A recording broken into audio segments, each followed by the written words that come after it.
Freedom is a Lie by redcatGD is one of my favorite levels as of right now, particularly just because of its theming and the energy in its drop.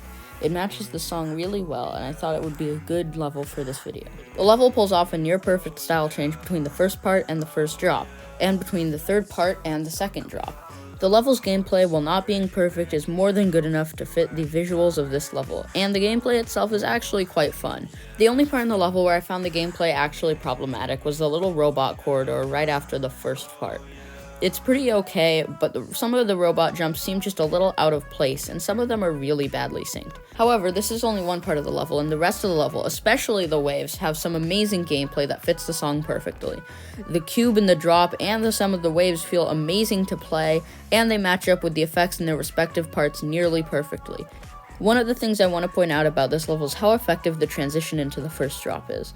The text on screen and the effects that accompany them is so simple, yet it works very well, probably because of the sync and the song itself.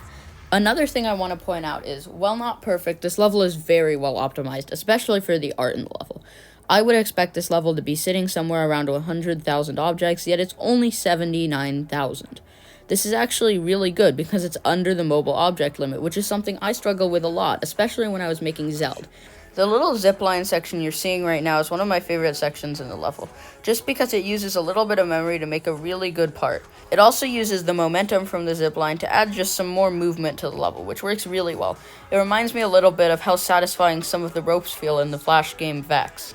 The wave part you are seeing right now and the UFO part both happen to have some very interesting monster-style decoration. It reminds me a little bit of Slam by Rafer, but even better somehow. The other thing I want to cover in this video that isn't even shown in this playthrough of the level is the many death effects in this level. They're all really immersive and really interesting and just add something to it when you die. It doesn't feel annoying when you die at the same part over and over. You just see how some certain death effect works. For example, in the first part, you can die at a certain spot and some paper will fall off a ledge, or a lamp. While we're looking at this part, the boss fight, in my opinion, is one of the weaker parts of the level. I think that it's not super colorful, but not very interesting, but the gameplay is actually pretty good.